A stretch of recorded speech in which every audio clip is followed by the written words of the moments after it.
Welcome back. Why goals fail, the big mistake you made with your New Year's resolution, or just any goals that you had that you weren't able to follow through on.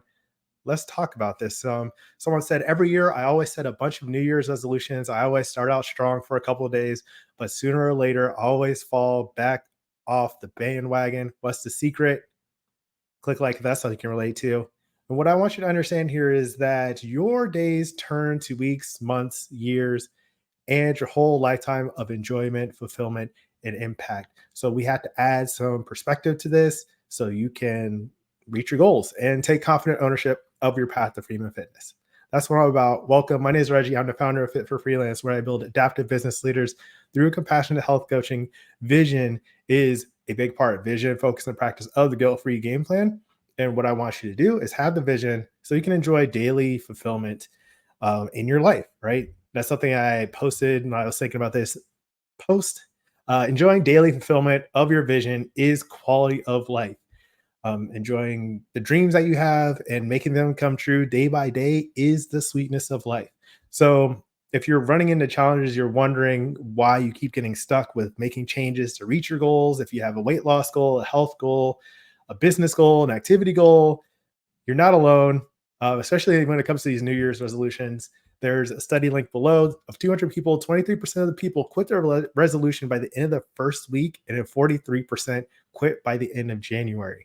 So if you are watching this mid-January thinking like, oh, that's me, those are big numbers. A lot of people do fall off the wagon, like the person who had the initial quote.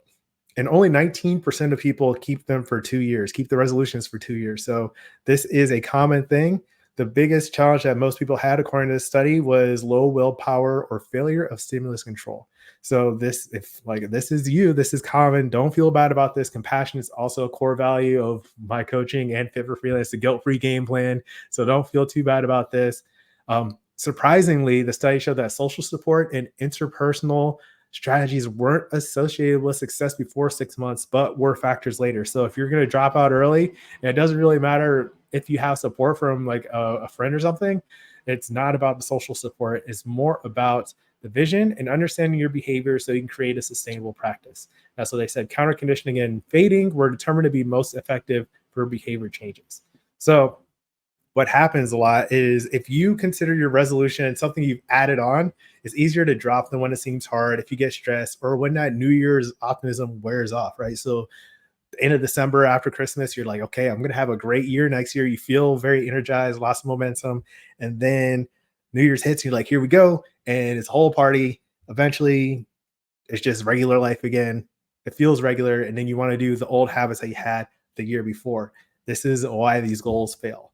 I talked about this recently in my video, the serious problem with starting diets, what lifestyle means, and to think about the context of your health choices over the course of your entire lifetime. That's going to be a theme on this channel if it isn't already. So what I want you to do is think about the day-by-day quality of life improvements that you experience when you live with more vision. There's a poem that I love called The Power of Littles. I've linked that below. A couple quotes to that. Letters join make words, and words to books may grow as flake on flake descending form an avalanche of snow. And these little things, these little behaviors add up to the experience of what you're doing with your entire life, right? Your healthy, fulfilling life of your dreams. Click like if you know what I'm talking about.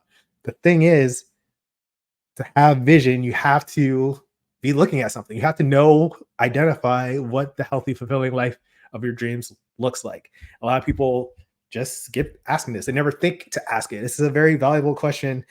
I started a business on this because I think more people should ask this question for what they're doing with their life, basically, with their food choices, their activity choices, the things they're doing when they have the proper energy to become the person they want to be. What does a healthy, fulfilling life of your dreams look like? Leave a comment below to talk about it. All right. And so a little philosophy on it. This isn't something that you're going to really be able to assess correctly at the end of your life. You're probably going to be gasping for air, trying to get your last few breaths in and like begging for a second chance. Right. So this is not something to put off for one day, right? Or maybe just when you get older and you have a midlife crisis, all right, you're looking back at all the regrets you had because you didn't ask this question sooner. Start asking this question today. You're watching this video on YouTube. You've got a great opportunity to ask yourself, what does the healthy, fulfilling life of my dreams look like? All right. And then you want to set up your goals so they match that. Whatever resolution you had, you want to add that in to the vision for the healthy, fulfilling life of your dreams. And it's not just about like, the long term, when I'm like 93 or something, right? This is like something you want to do every day. This is a daily quality of life issue, which is what I'm talking about. You want to enjoy each day feeling like you win.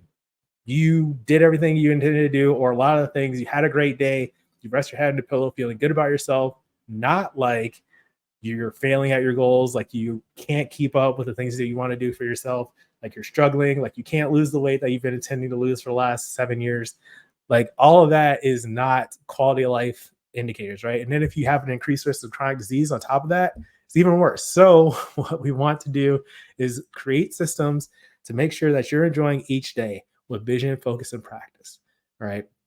That's what my channel is about. Click subscribe if you want to know more about that. And if you want help, the guilt-free game plan is the most compassionate way to break your weight loss and business goals into actions you can take today. There's a link below for that. I've got tons of free resources too. I've got a whole free channel, downloads, 7-day challenges, recipe guides, workout plans. So all that's in the link, the description below.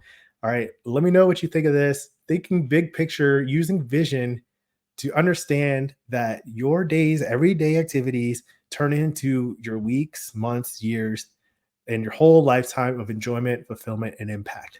Think about this. What does a healthy, fulfilling life of your dreams look like? All right. Let me know what you think below. Then next, you can watch why your diet changes didn't do anything. You don't just delete behaviors, you actually replace them. And it helps to select replacement behaviors. I gave you a step-by-step process in that video. I'll put that right here. So that's today's message. Think visionary, get beyond your goals failing. As always, keep practicing. Peace.